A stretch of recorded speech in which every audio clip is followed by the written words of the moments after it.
السلام علیکم ورحمۃ اللہ وبرکاتہ۔ یہ سوال مختلف لوگوں کی طرف سے پوچھا جا رہا ہے کہ فلسطین کے سانحے کی وجہ سے کیا عید کی خوشیاں منائی جائیں یا نہ منائی جائے، کیا اظہار ہمدردی کے طور پر کچھ سوگ منائے جانے کی علامتوں کا اظہار کیا جائے۔ اس سلسلے میں ہمیں یاد رکھنا چاہیے بعد اعوذ باللہ من الشیطان الرجیم بسم اللہ الرحمن الرحیم وَلِتُكْمِلُوا الْعِدَّةَ وَلِتُكَبِّرُوا اللَّهَ عَلَى مَا هَدَاكُمْ وَلَعَلَّكُمْ تَشْكُرُونَ۔ روزے اور رمضان مبارک کے اعمال کی تکمیل کی خوشی میں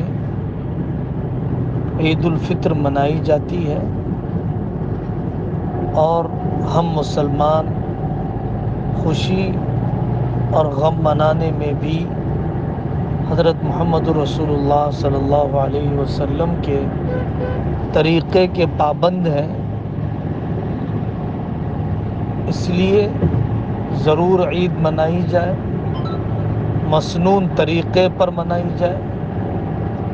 نیا کپڑا پہننا، مبارکبادی دینا،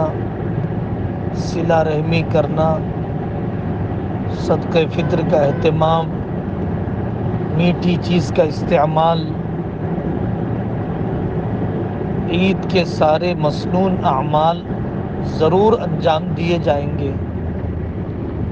اہل فلسطین سے وابستگی کا حقیقی اور سچا تقاضا یہ ہے کہ قبلہ اول کی عظمت نسلوں میں بٹھائی جائے اور واقعی یہودی مصنوعات سے بائیکاٹ کیا جائے اور یہود و نصارہ کی نقالی اور مشابہت سے بچایا جائے۔ عالمی سطح پر جو یہودیت اور نصرانیت نے معیشت و معاشرت میں جو کچھ اپنا تسلط جمایا ہے، اس فکری جنگ سے مکمل واقفیت حاصل کی جائے، اپنی نسلوں کو اس کی زد میں آنے سے محفوظ رکھا جائے۔ اہل فلسطین اور اہل غزہ سے وابستگی کا تقاضا یہ ہے اپنے محلے کی مسجد کو آباد کریں، جیسے ان کی عورتوں کے اعمال کی پختگی کے واقعات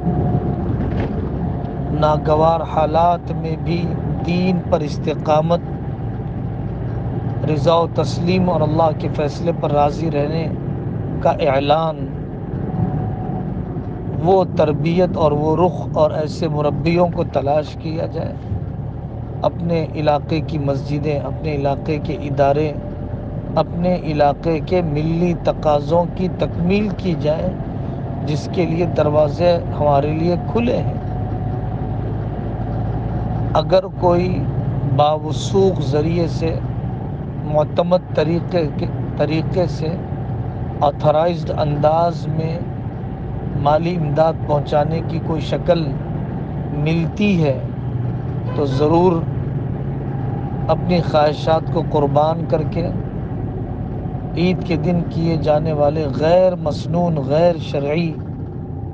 اعمال پر جو پیسہ لگتا تھا، مہنگی شاپنگ، بازار کی خریداری وغیرہ وغیرہ پر، وہ روپیہ بھیجا جا سکتا ہے جو غیر شرعی، غیر مسنون اعمال پر لگ رہا تھا۔